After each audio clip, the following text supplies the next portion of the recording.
Hello and welcome to another Cliff Reviews Art House. This time I'm reviewing the film Anselm, directed by Wenders. So this is a documentary about the artist Anselm. He's a prolific artist and I've had the opportunity to see a lot of his work. His work is often shown in London. He's not my favourite artist, but I do like his work. He works on a massive scale, these really large paintings with all kinds of 3D elements. In 2014, the BBC had a documentary on Anselm, which had a tour of his studio and an extensive interview, and it was a really interesting documentary. It's a curious decision in Wenders' documentary to show lots of clips from the BBC documentary inside a TV. There were also clips in German, which I'm assuming were from an equivalent German TV documentary. This I found to be a strange decision, to make a documentary by leaning on previous documentaries about the artist. Now, the Wenders documentary is impeccably produced. At one level, it's a really beautiful portrayal of Kiefer's work. We really get a sense of the scale of the works and the scale of his production operation. It's amazing to see his studio. However, I quickly realised that I wasn't going to enjoy this documentary. Any documentary about an artist will inevitably reflect the filmmaker's vision as well as the subjects, an artwork about someone else's artwork. But Wenders seems to have approached Anselm with the real intent to offer viewers a unique way to experience Kiefer's art. And in this, there's kind of an element of performance, I think. This approach is innovative, but it just didn't work for me. I think that Wenders has inserted his vision too prominently into the narrative and experience of Kiefer's art.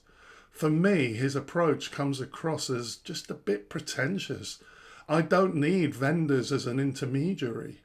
I think I'm saying that I want the documentary maker to be more neutral when they're making a documentary about an artist. So I really didn't enjoy the style of the documentary. Also, as the film progresses, I found myself actually having more problems with Kiefer and his work. He's built this massive studio and gallery complex in the French countryside. And I do wonder whether building your own private gallery space is a little bit extravagant, a bit self-indulgent. I also thought there were many shots that just looked a little bit too staged. Kiefer walking round his gallery smoking a cigar or reading books. It all just lacked a bit of authenticity. The film does remind us of how provocative Kiefer has been as an artist, for example in representing Nazi architecture in his work, and he made photos of himself in various places making a Nazi salute. The film is balanced in the way this is presented. Mixed opinions are expressed. On the one hand, some accuse him of being a fascist. On the other hand, there's a recognition of his courage in addressing a subject which was still taboo in Germany.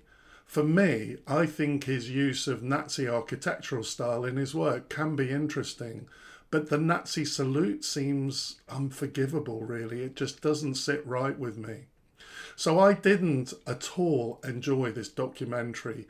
In the end, it just seems too pretentious and self-indulgent, both on the part of Wenders and Kiefer.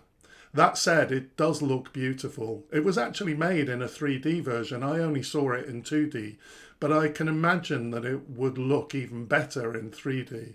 Overall, I wouldn't really recommend this documentary. What I would do is look up the BBC documentary from 2014.